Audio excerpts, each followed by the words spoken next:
One of the most important teachings of the Catholic Church is one of the most difficult teachings we are asked to believe, that Jesus is really physically present in the bread and wine consecrated by the priest during the Holy Mass. In fact, even some priests through the ages have struggled with this Catholic belief. But God recognizes that many of us need help to believe, and from time to time has provided for us clear proof, miracles, to help us with our faith in the real presence of His Son in the Eucharist. Some of these miracles have happened long ago. Some have happened in recent times.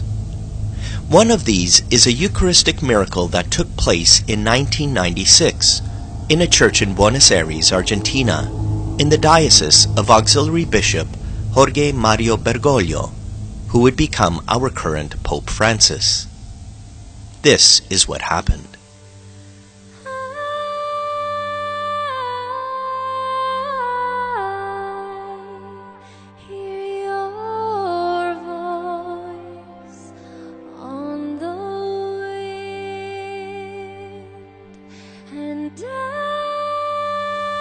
At 7 o'clock on the evening of August 18, 1996, Father Alejandro Pezet was saying Holy Mass at St. Mary Catholic Church in the center of Buenos Aires.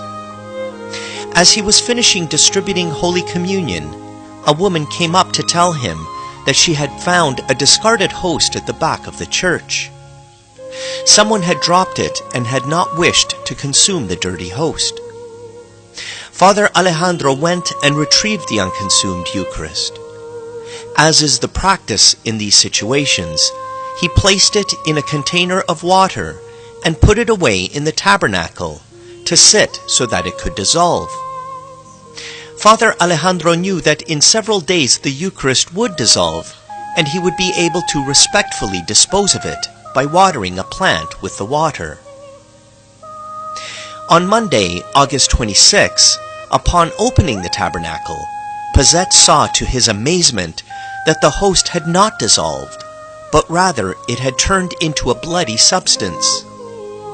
He informed Auxiliary Bishop Jorge Bergoglio, who gave instructions that the host be professionally photographed. The photos were taken on September 6. They clearly show that the host, which had become a fragment of bloodied flesh, had grown significantly in size. For several years, the host remained in the tabernacle, the whole affair being kept a strict secret. Since the host suffered no visible decomposition, the now Archbishop Bergoglio decided to have it scientifically analyzed. On October 5, 1999, in the presence of the Archbishop's representatives, Professor Dr. Ricardo Castañón, a neuropsychophysiologist, was given permission to take a sample of the bloody fragment for testing, and he brought it to New York for analysis. Since he did not wish to prejudice the study, he purposely did not inform the team of scientists of where the sample came from. One of these scientists was Dr. Frederick Zugaba, the well-known cardiologist and forensic pathologist. Zugaba determined that the analyzed substance was real flesh and blood containing human DNA.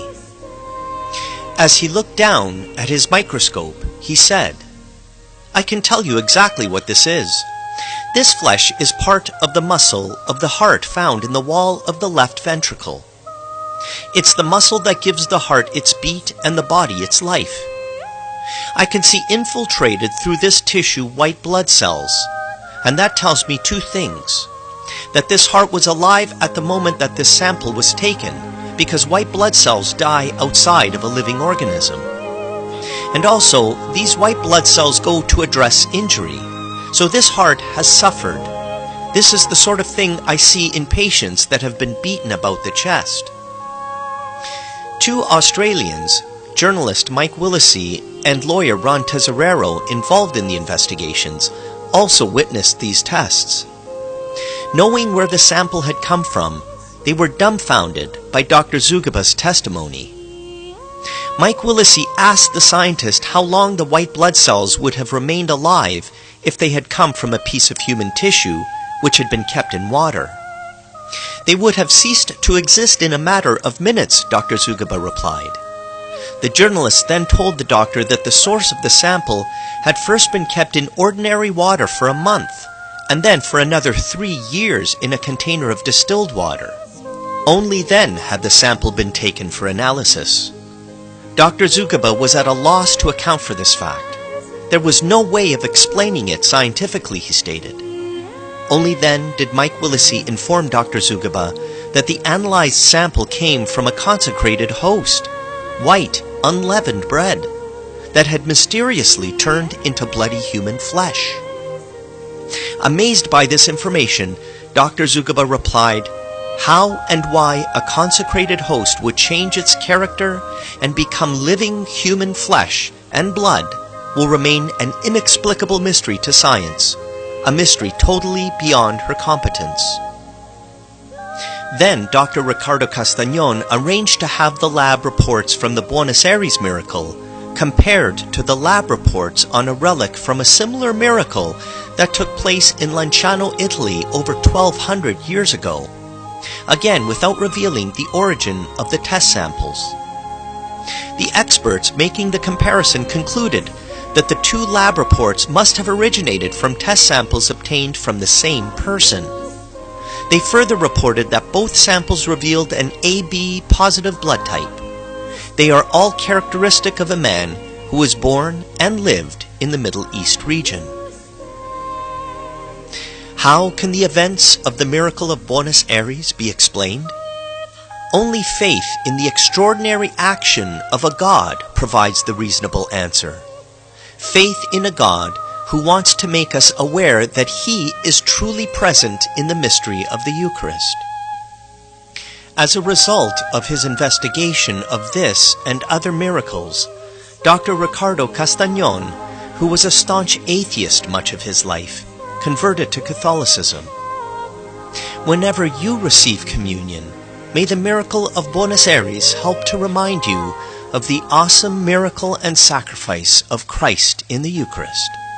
Allow Him to nourish you with His presence.